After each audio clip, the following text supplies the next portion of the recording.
जब मार्केट हमको पैसा देता है खुद, तब हमको लेना सीखना चाहिए, क्योंकि जब लॉस होता है तो मार्केट खुद हमसे पैसा लेता है।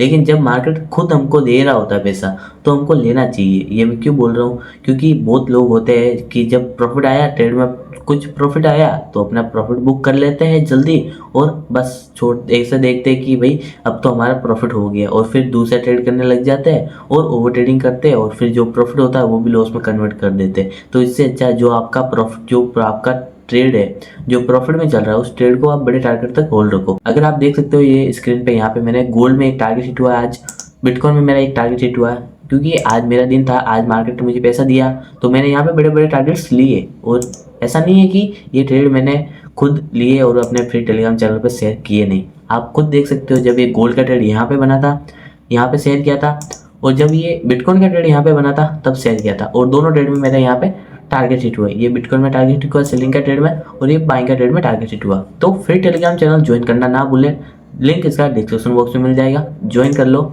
और मैं आपको कुछ सिखाना चाहता हूँ, वो अगर आपने सीख लिया तो तुम भी मार्केट से पैसा बना सकते हो, तुम भी ऐसे बड़े बड़े प्रॉफिट आप कैप्चर कर सकते हो। वो चीज़ क्या है, देखो, जब भी ट्रेडिंग में आप ट्रेड कर रहे होते हो तो आपको लूजिंग स्ट्रिक भी लगती है, विनिंग स्ट्रिक भी लगती है, और ब्रेक इवन फेज भी आता है। लूजिंग स्ट्रिक में आपको बैक टू बैक लॉसेस लगते हैं, विनिंग स्ट्रिक में आपको back to back target hit होते हैं, ब्रेक इवन में आपको लॉस होता है, फिर प्रॉफिट होता है, फिर प्रॉफिट होता है, फिर लॉस होता है, आप ब्रेक इवन पे चल रहे होते हो। तो लेकिन जब हम लूजिंग स्ट्रिक चल रही होती है, तब बहुत सारे लोग अपनी स्ट्रैटेजी पे स्टिक नहीं रहते हैं, अपने रूल्स को ब्रेक कर देते हैं, और जो भी उनका प्रोसेस है उनको फॉलो नहीं करते हैं। फिर वो क्या करते हैं, कोई दूसरी स्ट्रैटेजी पे ट्रेड करते हैं। वो सोचते हैं हमारी स्ट्रैटेजी का बहुत एक्सेलरेट हो रहा है, तो स्ट्रैटेजी चेंज कर देते हैं, और फिर क्या करता है, दूसरी स्ट्रैटेजी पे ट्रेड लेते हैं, और उसमें भी लॉस होता है, और इस स्ट्रैटेजी में भी लॉस होता है, और वो उसकी प्रोबेबिलिटी खराब हो जाती है। तो आपको क्या करना है, आपको एक स्ट्रैटेजी पे काम करना है, एक इंस्ट्रूमेंट में एक स्ट्रैटेजी, और रिस्क मैनेजमेंट करके ट्रेड लेना है। अगर आप यहाँ पे देखोगे तो मैं आपको एक चीज़ सिखाना चाहूँगा, जो आपको सीखना सबसे ज़्यादा इंपॉर्टेंट है। वो क्या है, वो आप देखो यहाँ पे, ये देखो, जब यहाँ पे मेरे लॉसेस लग रहे थे, जब मेरी लूजिंग स्ट्रीक चल रही थी, तो आप वो देखो मेरे लॉसेस कितने लगे यहाँ पे, ये एसएल, ये एसएल, ठीक है। एक टारगेट हिट हुआ, यहाँ पे बड़ा प्रॉफिट में था मैं, फिर ये जो प्रॉफिट था ये मेरा यहाँ पे चला गया था, ठीक है। इन 4 एसएल में मेरा यहाँ पे ये प्रॉफिट चला गया था।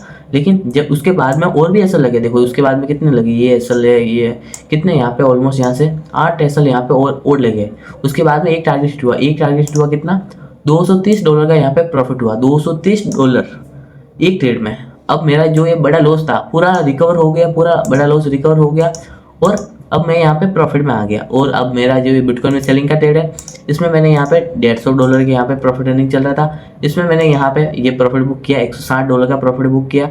तो आप देख सकते हो, आप मेरा अकाउंट कितना यहाँ पे पॉजिटिव में आ गया। यहाँ पे आज मैंने $374 का प्रॉफिट बुक किया है गोल्ड बिटकॉइन को ट्रेड करके। लास्ट में एक ऐसा हिट हुआ है गोल्ड में, कोई बात नहीं, लॉस भी होता है तो एक्सेप्ट करना पड़ता है। तो अब आपको क्या सीखने को मिला, इस वीडियो से क्या सीखने को मिला, कि आपका जो लॉस वाला फेज आता है मार्केट में, उस टाइम आपको स्टिक रहना है। अगर मैं आज आप पहले ये देखो, अगर आप यहाँ पे जाके देखोगे तो लास्ट में कितने एसएल हुए, ये देखो।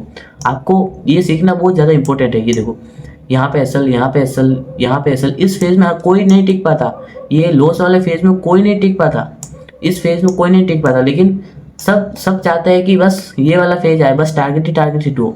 लेकिन ऐसा नहीं होता है। इस फेज से जब तक तुम गुजरोगे नहीं, इस फेज से जब तक तुम गुजरोगे नहीं, लूजिंग वाले फेज से, तब तक तुम ये वाला फेज कभी नहीं पकड़ पाओगे। इस फेज में आप कभी पैसा नहीं बना पाओगे, क्योंकि आपने कभी लॉस झेला ही नहीं है, ये वाला फेज कभी झेला ही नहीं है। तो आप ये प्रॉफिट नहीं कमा सकते, आप ये ऐसे बड़े बड़े टारगेट्स नहीं कैप्चर कर सकते, क्योंकि जब तक आप लॉस नहीं देखोगे तब तक आप प्रॉफिट नहीं देख सकते हो। तो मेक श्योर करो कि आप अपनी स्ट्रैटेजी पे ट्रेड करो, जो आप लूजिंग फेज भी आएगा, विनिंग फेज भी आएगा, और आपका ब्रेक इवन फेज भी आएगा। तो अपनी स्ट्रैटेजी पे मनी मैनेजमेंट करके, रिस्क मैनेजमेंट करके ट्रेड लो। जो लॉस होता है उसको छोटे ऐसे एसएल में काट दो, जो बड़ा टारगेट हिट होता है उसमें देखो, ऐसे जो प्रॉफिट वाला ट्रेड होता है उसको बड़े टारगेट तक होल्ड रखो, ऐसे ऐसे बड़े टारगेट तक होल्ड रखोगे तो आपका काम हो जाएगा। तो यही मैं आपको बताना चाहूँगा कि भाई जो भी आपकी स्ट्रैटेजी है उस पर स्टिक रहो, अपने रूल्स को फॉलो करो। Losing phase, winning phase, break even phase, ये सारे नॉर्मल पार्ट है, ये ट्रेडिंग में होते रहते हैं। और अगर आपके पास अगर स्ट्रैटेजी नहीं है, आप जाओ मेरे यूट्यूब चैनल पर, यहाँ पे देखो बिटकॉइन की मैंने स्ट्रैटेजी डाली हुई है, देख सकते हो। गोल्ड की मैंने स्ट्रैटेजी डाली है, देख सकते हो। यूएसडी जेपीवाई की डाली हुई है, देख सकते हो।